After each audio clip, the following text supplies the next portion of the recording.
Radio Cyclo, la radio 100% vélo. Sur les Bike in Man, on est toujours au Bike in Man Origine au Portugal, à Faro. Il y a des nouveaux, des néophytes, et puis il y a aussi, il m'accompagne aujourd'hui, des anciens, des habitués. On a avec nous Nicolas Faure. Comment tu vas, Nico ? Salut, ça va bien. Alors, parle bien près du micro. Donc, on t'avait laissé la saison dernière sur une blessure. Tu étais en tête sur le Haura, tu étais en tête, je crois, du championnat. Et puis la blessure. Donc, il s'est passé un peu de temps. Donc, raconte-nous, quand on se blesse comme ça, on râle un peu parce qu'on avait des objectifs. Mais du coup, voilà, c'est reparti. Il y a toujours un peu de fatalisme. Vas-y, parle bien près du micro. Du fatalisme dans un premier temps, de l'incompréhension parce qu'on s'entraîne toute l'année pour éviter justement qu'il y ait des blessures. Ça vient, ça touche un peu tout le monde aussi. J'étais pas le seul sur Haura à avoir une défaillance physique. C'était une course assez exigeante. Tous les Bike in Man Origine sont exigeants quand même. Ouais, mais il y en a plus que d'autres. Ouais, donc la Haura, on va dire que la Haura, elle était un petit peu salée, c'est ça que tu veux dire ? Je pense que les derniers 300 de l'Haura sont certainement les 300 les plus difficiles.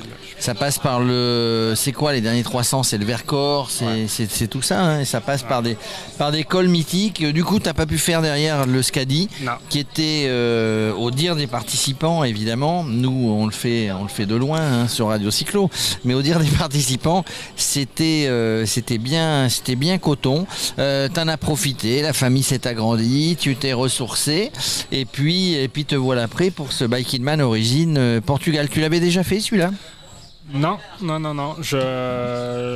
Il y avait une possibilité pour que je le fasse l'an dernier, mais c'était un peu trop juste physiquement en termes de récupération pour arriver ici et être performant. Donc je me suis dit que j'allais ouvrir ma saison avec le Portugal cette année. Alors avec un parcours qui est sensiblement identique, par contre tu ne pourras pas comparer parce que tu n'as pas fait, mais avec des paysages un petit peu différents. Pourquoi ? Parce qu'on est au printemps, on n'est pas loin de l'été, donc les fleurs, la nature qui s'éveille, qui se réveille, alors que octobre c'était un petit peu séco. Par contre, le vent, voilà, il y a quelque chose qui n'a pas changé, c'est le vent. Tu t'es préparé après cette fin de saison un petit peu raté, tu as dit mes objectifs c'est de revenir sur le premier au Portugal en avant la musique. Alors oui et non, je reviens pas avec des objectifs très précis sur cette course. Pour moi c'est une course de reprise, j'ai du nouveau matériel à tester. J'ai fait pas mal de réglages aussi au niveau de ma position, au niveau de mes chaussures qui me posaient problème. Étude posturale, hein, c'est ça ? Oui, un petit peu, ouais. Ouais, un peu. Donc, j'ai pas d'objectif particulier. Je sais que je suis en forme, que quand je suis en forme, je roule vite. Et que si je roule vite, logiquement, je suis dans les premiers. Donc ça, si tout se passe bien, je serai devant. Après, alors déjà, un objectif de se faire plaisir.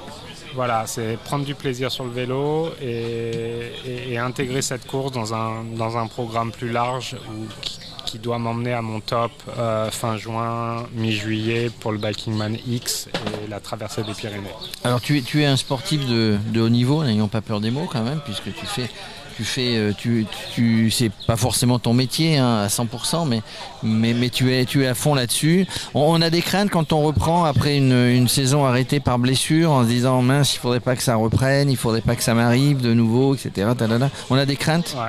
On se pose des questions. Ouais, mais c'est un peu comme le footballeur qui se pète les ligaments croisés et qui va jouer avec une retenue sur les appuis en se disant si je fais ça, peut-être que ça va recasser. Quelque part, je l'ai dans ma tête. J'ai dans ma tête ce tendon d'Achille qui pète, enfin qui n'a pas pété mais qui m'a empêché d'aller plus loin, ou un dos un peu capricieux. Donc c'est vrai que ça m'impose d'avoir ça dans un coin de ma tête et ça me bride un petit peu. Mais bon, je pense qu'avec les kilomètres qui vont défiler, Ça va s'estomper. ça devrait aller mieux. Et puis je pense que si cette course se passe bien, ça sera derrière moi, quoi. Alors tu parlais de position, tu parlais de nouvelles machines, tu parlais des pieds, des chaussures, des cales. Est-ce que c'est ça? Tu penses qu'avec l'effort, c'est une mauvaise position, peut-être un matériel plus adapté par rapport à ta morphologie, ce que tu fais, qui a fait que le tendon d'Achille, les autres ont souffert? Ce que réalisent pas forcément les gens, c'est que le moindre millimètre sur un réglage de cale ou juste un changement de position dans le pédalage, un genou qui part un peu à l'extérieur, sur 200 km, c'est ok, tu peux t'en sortir. Sur 1000, un peu moins. Sur 1000, tout est exacerbé. Le moindre millimètre, le moindre... voilà. Si c'est pas parfait, ça va créer une tendinite quelque part, ça va créer des douleurs. Et voilà, et au début, tu y fais pas attention, tu te dis ok, ça va passer, et puis ça passe pas. Ça passe pas. Justement, donc quand on part, quand on a l'habitude d'en faire des Bike in Man, ta stratégie de course est toujours la même, quelle que soit la saison, quel que soit le Bike in Man origine? Non. L'an dernier, je pense que je faisais partie de ceux qui étaient les plus conservateurs.